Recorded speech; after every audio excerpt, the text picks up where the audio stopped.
Welcome to एके पाठशाला पिला माने आज भिडियो रे तुम सप्तम श्रेणी साहित्य बर जो विषय रही देखी ना केते दिन खंडगिरी तार प्रश्न उत्तर आम ये भिडियो रे आलोचना करवा।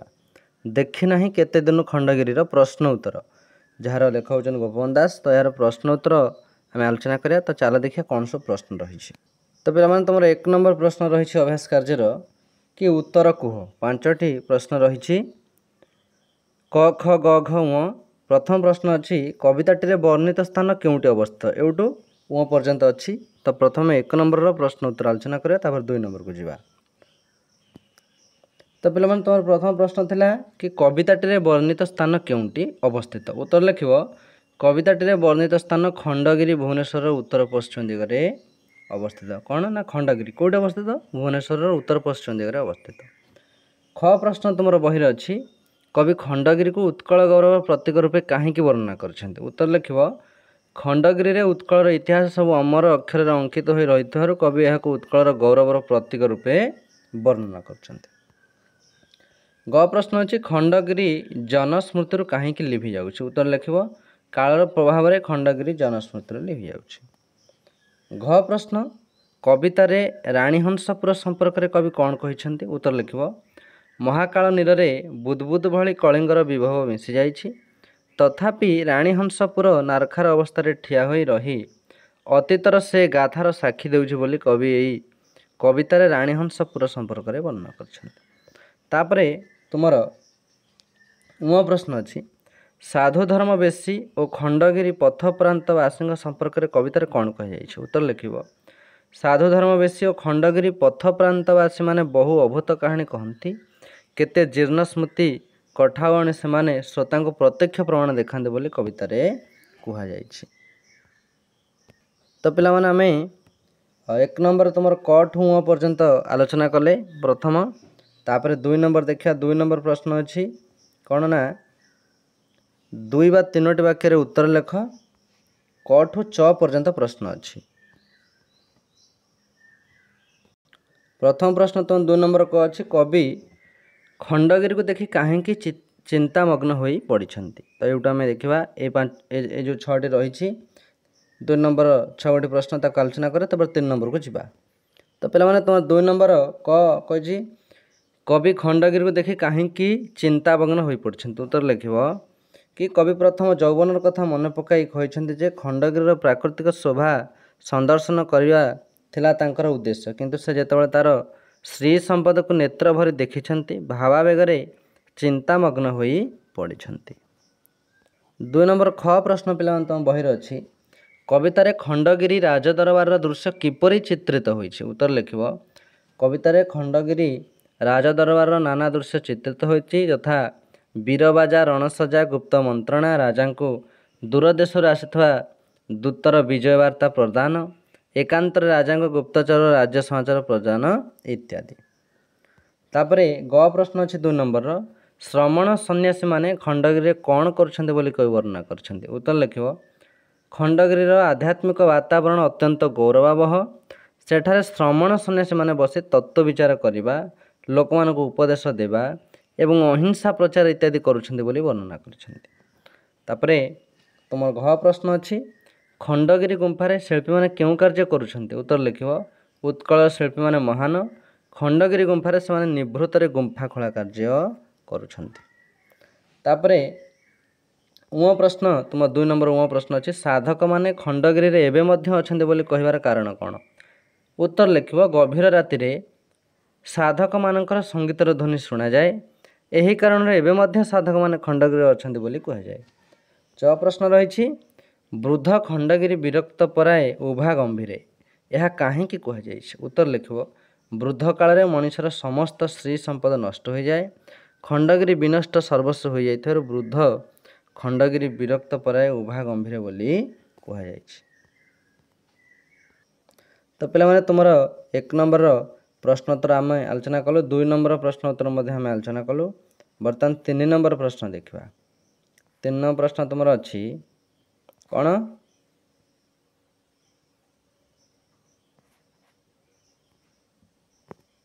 3 नंबर प्रश्न अच्छी सरल भाषा बुझाई लेख क ख दुईटी प्रश्न अच्छी आपको आम सरल भाषा बुझे लिखा। प्रथम प्रश्न देखा तार उत्तर आम आलोचना करवा। 3 नंबर क कौन ना तथापि से गाथा रखिअछि गिरी काल पराभवे देखाई इहा। तो पे तुम उत्तर कौन लिख 3 नंबर क कि तथापि से गाथा रखिअछि गिरी काल पराभवे देखाई इहा। तथापि डट डट डट इहा तापर उत्तर लिख संचित पद्यांशटी देखी ना केते दिनु खंडगिरी शीर्षक कवितारू आनीत। एठारे कवि गोपबंधु दास खंडगिरी समस्त प्रतिबंध को एड़ाई कालर कराल गर्भरे लीन न होई उत्कलर गौरवावह अतीतर मूक साक्षी भावे किपरि अद्यावधि विराजमान ताहा वर्णना करिसेंति। एकदा कलिंग बोलाउथवा उत्कल समग्र देश में नाही नथिबा गौरवर अधिकार थिला। कला साहित्य राजनीति स्थापत्य वाणिज्य व्यवसाय समस्त क्षेत्र में अजस्र ख्याति अर्जन करथिला। से समस्त गौरव और विभव कालर ध्वंसकारी प्रभाव लीन हो जाइछि। आज कलिंगवासी मध्य मातृभूमिर गौरव एपरिक कलिंगर नाम पर्यंत भूली जाइछन्ति। कालर कराल प्रभाव किंतु खंडगिरी को ध्वंस करि पारि नाही। सबु बाधा प्रतिबंधक को अतिक्रम करी से वीरदर परे अतीतर मूकसाक्षी भाव दंडायमान होइछि। कलिंग वीरमानकर गौरव गरिमा एबे मध्य खंडगिरी गुंफा मानकर खोदित रहिछि। तो पिला तुम 3 नंबर क प्रश्न उत्तर एतिक ही लिखियो। तापर ख प्रश्न देखिबा कोन अछि पिला मान तुमर बहिर 3 नंबर ख प्रश्न अछि नुहे ता विचित्र बाह्य विषय मात्र प्रतिफले नर द्विज हृदय। ताको सरल भाषा लिखले नुहे डट डट डट डट हृदय। तापर लिखिबो संस्कृत पद्यांशटी पंडित गोपबंधु दासଙ୍କ रचित देखि नाही केते दिनु खंडगिरी शीर्षक पद्यरू आनीत आसी अछि। एठार कवि मनुष्यर निज मनर भावना किपरि बाह्य जगत में प्रतिफलित होता है ताहा वर्णना करिसेंति। खंडगिरी पथ प्रांत बास करुवा बहु साधुଙ୍କ ठारू खंडगिरी संबंध में नाना अभूत कहानी मान शुणा मिले। विलंबित रात्रिर निस्तब्ध प्रहर में अंधकार गुहा मध्य शून्यरू संगीत शुणा जाए बोली साधु माने कहती। सेमानक मतरे सही अंधकार गुहा मध्य एवं मध्य बहु साधु तपस्यारत अछंती और सेमानकर मुख निःसृत मंत्रोच्चारण निषादरे शुणा जाए। यह अनेक पथिक अविश्वास मध्य करिथांती। मात्र कवि साधु मानकर एतादर्श उक्ति विस्मित होई नाहंती कारण सेमानकर हृदय सेहीपरि धर्मधारणा रहितर तांको सेपरि शुणा जाए। मनीष मनर भावनार रूपांतर तार बाह्य जगत देखा मिले बोली कवि एठारे प्रकाश करिसेंति। तो प्रसंगटी शिक्षामूलक एतिक लिखिबो 3 नंबर ख प्रश्नर उत्तर। तापर पिला माने तुम बहिर 4 नंबर अछि तले दिया जाइथिबा समोच्चारित शब्द मध्य थिबा अर्थ पार्थक्य को वाक्य माध्यम प्रकाश कर। तले दिया जाइथिबा समोच्चारित शब्द जो अर्थ रही कौन पार्थक्य रही वाक्य माध्यम प्रकाश करे। जमी प्रासाद प्रसाद सत सत आर कौन यार माने सब लिखा तो वाक्य माध्यम प्रकाश करवा। तो 4 नंबर उत्तर आलोचना करा पिलाए। प्रथम जो प्रासाद रही प्रासाद अर्थ बड़ अट्टालिका ताको आम वाक्य लिखले एमती लिखा कि हरिबाबू को प्रासादटी अत्यंत सुंदर। सेमती द्वितीय प्रासाद अर्थ भोग ताको वाक्य लिखले आम एमती कर ठाकुर को प्रसाद समस्त को दियो बा ठाकुर को प्रसाद समस्त को दियो। तापर सत सत अर्थ सत्य वाक्य आम व्यवहार कले समस्ते सत कहवा उचित। आउ गोटे अच्छी सत शहे आपको वाक्य कले सत सत पाइक युद्ध कले एमती आम कर। बासी माने बास कर लोक आमे भारतवासी। आउ गोटे बासी अच्छी पूर्व दिन खाद्य बा बासी खाद्य खाइबा अनुचित। तापर खर माने द्रुत खरतर हो पिलाटी आसला। आउटा खार हेले खारिया अनेक लोक खार खाद्य को भल पाती एमती वाक्य कर। पुर अर्थ नगर वाक्य कले पूर्वे राजा महाराजा मान राणी हंसपुर थिला। आउटा पुर दीर्घपुर है पिठार दिया पुर बा मंडा पिठार पुर दि जाए। ये तुम 4 नंबर प्रश्न उत्तर। 5 नंबर प्रश्न देखा पिला तुम 5 नंबर प्रश्न अच्छी मने पकाई कवितार पदटी को पूरण कर। दूर देशु दूत ठी गैप दिखाई तापर गैप दिखाई करे छामुरे जना। तो तुम क प्रश्न 5 नंबर क ख ग जो 3टी प्रश्न रही यार उत्तर आम देखा चलो। तो पिला 5 नंबर क कही दूर देशु दूत एठी छड़ा जाइए तापर छड़ा लिखाई करे छामुरे जना। ताको आम कविता तो पूरण कले ये लिख दूर देश दूत विजय बारता घेनी आसी करे छामुरे जना। तो ये विजय बार्ता लिख ये घेनी आसी लिख। এইটୁ ଏପଟେ ଉତ୍ତରଟି ରହିଛି ଦେଖ। ତାପରେ ଖ ଅଛି ଗମ୍ଭୀର ନିର୍ଘୋଷେ dot dot dot dot dot dot ଧର୍ମ ପ୍ରଚାର। ତା ଉତ୍ତର ଲେଖ କ'ଣ ଏଇଠି ଦେଖ। ଗମ୍ଭୀର ନିର୍ଦ୍ଦୋଷ ଲୋକ ଉପଦେଶେ କାହିଁ ଅବା ଅହିଂସା ଧର୍ମ ପ୍ରଚାର। ତ ଏଇ ଯେଉଁ ଗାର ଦିଆହେଇଛି ଏଇଟା ଏଇଠି ତୁମେ ଲେଖିବ।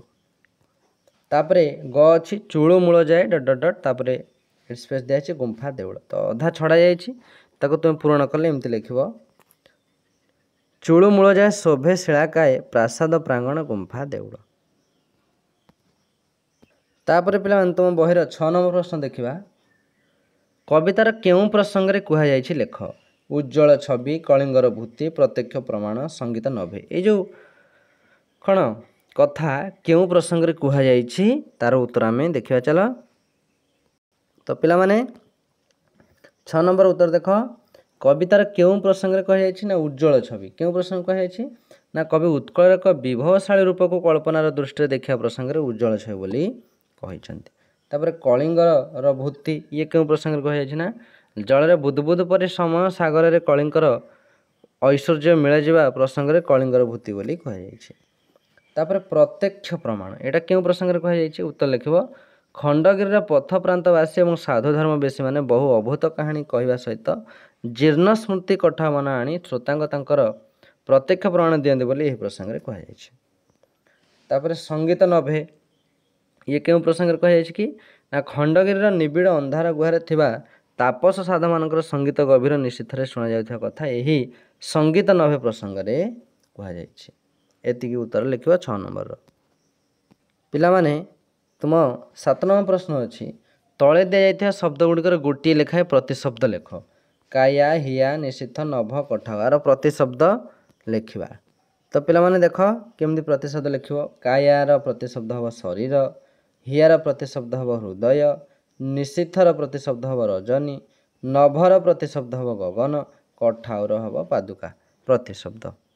ଉତ୍ତର ଏଇଠି ଅଛି ଲେଖିନେବ। ତ ପିଲାମାନେ ଯେଉଁମାନେ ଚ୍ୟାନେଲକୁ ସବସ୍କ୍ରାଇବ୍ ନ କରିଛ ସବସ୍କ୍ରାଇବ୍ କରିଦିଅ କାରଣ ସବୁ ବିଷୟର ପ୍ରଶ୍ନ ଉତ୍ତର ଆମେ ଆଲୋଚନା କରୁଛୁ ଏଇ ଚ୍ୟାନେଲ AK ପାଠଶାଳା ମାଧ୍ୟମରେ। ତାପରେ ତୁମର ନେକ୍ସଟ ପ୍ରଶ୍ନ ଦେଖିବା ବହିର। ନେକ୍ସଟ ପ୍ରଶ୍ନ ପିଲା ତୁମର ଦେଖିନାହିଁ କେତେ ଦିନ ଖଣ୍ଡଗିରି ଯେଉଁ ବିଷୟ ରହିଛି 7ମ ଶ୍ରେଣୀ ସାହିତ୍ୟ ବହିର ତାର ଶେଷ ପ୍ରଶ୍ନ ଦେଖିନାହିଁ କେତେ ଦିନ ଖଣ୍ଡଗିରିର ଶେଷ 8 ନମ୍ବର ପ୍ରଶ୍ନ କ'ଣ ଅଛି ତଳେ ଦିଆଯାଇଥିବା ଶବ୍ଦ ଗୁଡ଼ିକର ଅର୍ଥ ଲେଖ। ରୋଧିଛନ୍ତି, ନିବସନ୍ତି, ପ୍ରତିଫଳ, ଏକାନ୍ତେ, ନିରତେ ୟାର ଅର୍ଥ ଆମେ ଲେଖିବା। ତ ପିଲା ରୋଧିଛନ୍ତିର ଅର୍ଥ କ'ଣ ନା ପ୍ରତିବନ୍ଧକ ସୃଷ୍ଟି କରିଛନ୍ତି ବା ଅଟକାଇଛନ୍ତି, ରୋକିଛନ୍ତି ଆମେ ଏତିକ କରିପାରିବା। ତାପରେ ନିବସନ୍ତିର ଅର୍ଥ ହେଉଛି କ'ଣ ବାସ କରନ୍ତି। ପ୍ରତିଫଳରେ କ'ଣ ଅର୍ଥ ହେବ ନା ପ୍ରତିଫଳିତ ହୁଏ, ପ୍ରତିଧ୍ୱନିତ ହୁଏ ଏତିକି ତୁମେ ଲେଖିପାରିବ। ଏକାନ୍ତେ ତ ଏହାର ଅର୍ଥ କ'ଣ ନା ନିର୍ଜନରେ ବା ଏକୁଟିଆରେ। ନିରତେ ମାନେ ସଦାସର୍ବଦା ସବୁବେଳେ ଯାହାର ଅର୍ଥ ତୁମେ ଏମିତି ଲେଖିପାରିବ। ତ ପିଲାମାନେ ଆମେ ଆଲୋଚନା କରୁଥିଲେ ଦେଖିନାହିଁ କେତେ ଦିନ ଖଣ୍ଡଗିରି ଯେଉଁ 7ମ ଶ୍ରେଣୀ ସାହିତ୍ୟ ବହିର ରହିଛି ଯାହାର ଲେଖକ ହେଉଛନ୍ତି ଗୋପବନ୍ଧୁ ଦାସ ତାର ପ୍ରଶ୍ନ ଉତ୍ତର ଆମେ ଆଲୋଚନା କରୁଥିଲେ 1 ନମ୍ବରଠୁ 8 ନମ୍ବର ପର୍ଯ୍ୟନ୍ତ ଯାହା ସବୁ ପ୍ରଶ୍ନ ଉତ୍ତର ଥିଲା ସବୁ ପ୍ରଶ୍ନ ଆମେ ଆଲୋଚନା କଲେ। ଆଶା କରୁଛି ନିହାତି ଭଲ ଲାଗିଥିବ। ଯଦି ଭଲ ଲାଗିଛି ଚ୍ୟାନେଲକୁ ସବସ୍କ୍ରାଇବ୍ ନିହାତି କର, ସାଙ୍ଗମାନଙ୍କୁ ସେୟାର ମଧ୍ୟ କର ଅଧିକରୁ ଅଧିକ ଏବଂ ଚ୍ୟାନେଲ ସହିତ ଯୋଡ଼ି ହୋଇ ରୁହ।